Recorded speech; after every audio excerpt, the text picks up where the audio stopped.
drugs. Look at what they say for diuretics and antihistamines and blood pressure medication and psychiatric drugs. You will be shocked at the list of symptoms that are all what I'm telling you: vomiting, diarrhea, excessive thirst, swelling. All of these kinds of things that are produced by the drug are because they're producing in you dehydration. And one of my passions is that people who are on psychiatric drugs are getting drained dry in the brain. It's like sucking the water out of the brain because these drugs are just pulling the water that is needed for these neurotransmissions to happen. Another one of my passions is the babies that are coming into the world, because we now have a plethora of brain-injured children and children who can't function. I got an email today from a friend who said, "Oh, thanks so much for the work you're doing." And she said, "It's almost every day that I get a mom coming up to me and they're all saying, what do we do for our kids? They all have brain issues, they all have ADD, they can't think, they can't concentrate, they can't behave. What do we do?" And morning sickness is because of severe dehydration. Oh, I would give anything to have known this 30 years ago, 20 years ago when I had my children, because I had serious morning sickness. I mean, I was sick. And anybody that's a mom that knows that will remember those days. I didn't ever drink water. The thing that saved me is that I took a ton of pills for my pregnancy, and it took me a lot of water to get those pills down. And I'm sure that that's the only reason why my kids are as good as they are. Histamines rise during pregnancy, so you can have, it's absolutely a need for more water. And the amount of hydration that the fetus gets will determine its future in its structure and its function. Did you know that? Now, I want to make something clear to you, that I am not giving you the research notations under these, because you will get them in the book that's forthcoming on Your Brain on Water. And they will all be documented, because it will take too much time for us to go through that here. But all of these things that I'm telling you are documented in the research.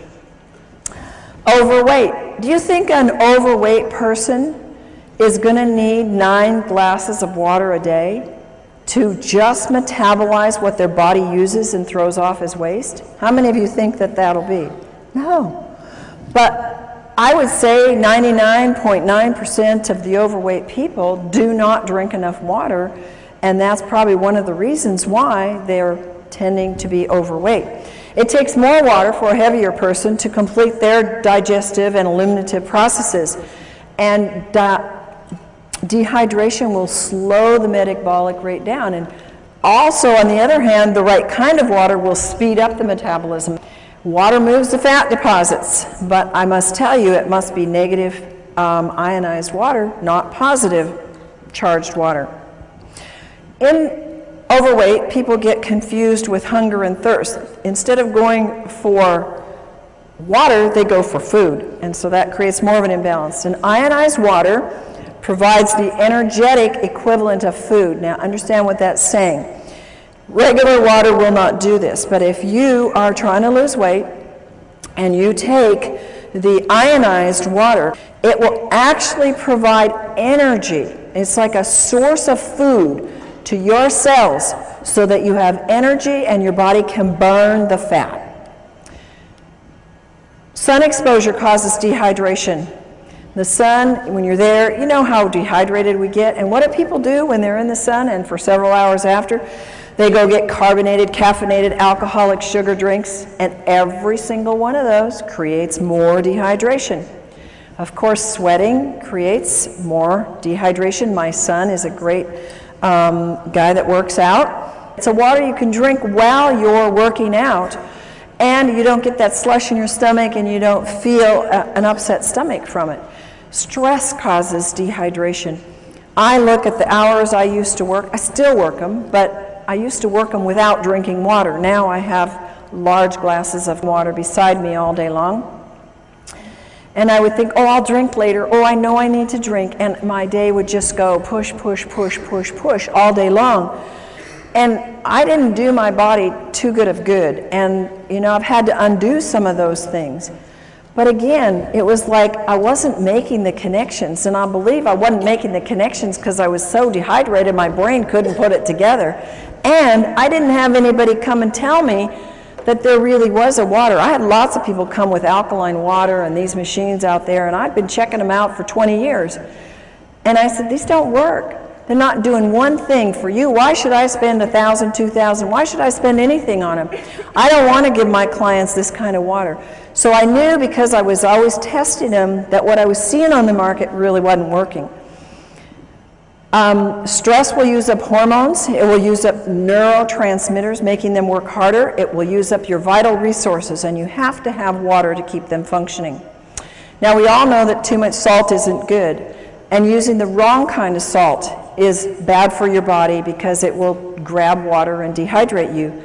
But using too much salt, especially on salty foods, because that's the wrong kind of salt, folks. They don't put sea salt on those things. We're going to tell you in a few minutes the right kind of salt to use and how to use salt to help your hydration. Of course, vomiting can cause dehydration. So when you see those information on any drugs or anywhere where it says causes vomiting, you know that it's possible it can cause dehydration. What are the dangers of dehydration? Well, if you're dehydrated as much as 5%, it can reduce in as much as 20 to 30% drop or make your physical activity go down. How many of you notice a drop in your energy when you're dehydrated? How many of you notice that when you take the right kind of water, ionized, microclustered water, you have an increase in energy? I mean, it's phenomenal what that can do, and if you take any supplements at all, it pushes them to the height of what they can do. So I can go 16-hour days now with no breaks and just, 10% reduction in your water can make you sick. 20% can even mean death. Isn't that amazing? Only 20% you can die. 1 to 2%, that's very, very little, folks, in your brain can mean that you have problems concentrating and thinking. How many of you know somebody, I wouldn't ask you if you had that problem, but how many of you know somebody that has that problem? I think we all do, and at times we all do. Dehydration is a cumulative, it comes together. You see, the average person drinks 160,000 gallons of water in a lifetime, and 75% of the citizens around the world in developed countries are chronically dehydrated. I would have never believed that before my experience with water personally and what I've seen with my clients and our brain participants in our brain center. It's absolutely true. People are so dehydrated. 1/3 of the Americans have such a weak thirst sensation that they mistake it for hunger. And look at the obesity that we have. Look at how many of us, we don't like it, struggle with weight. And it's one of the #1 reasons is water. If 80% of your brain is water, which runs your pituitary, your hypothalamus, which regulates your weight, and if your body is 70-75% water, and that is related to your hunger drives and your thirst, we know that water is a huge part of why we are not getting the weight that we want.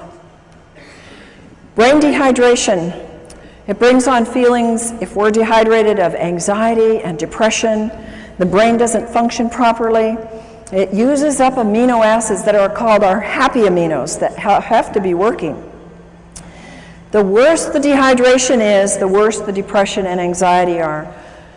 I wish I could go back to my clients who had such severe depression that they chose to go to psychiatric drugs. I wished, and nutrients weren't doing it, folks, and maybe you know people like that. Diet, they were doing all the right things, and they still couldn't get past that depression. And there are people that you're going to run into. And the reason is because they don't have the electromagnetic energy moved by the fluids in their brain through the right kind of water to get that depression to be able to do what it's supposed to do, go away. And anxiety is at a height in our world today.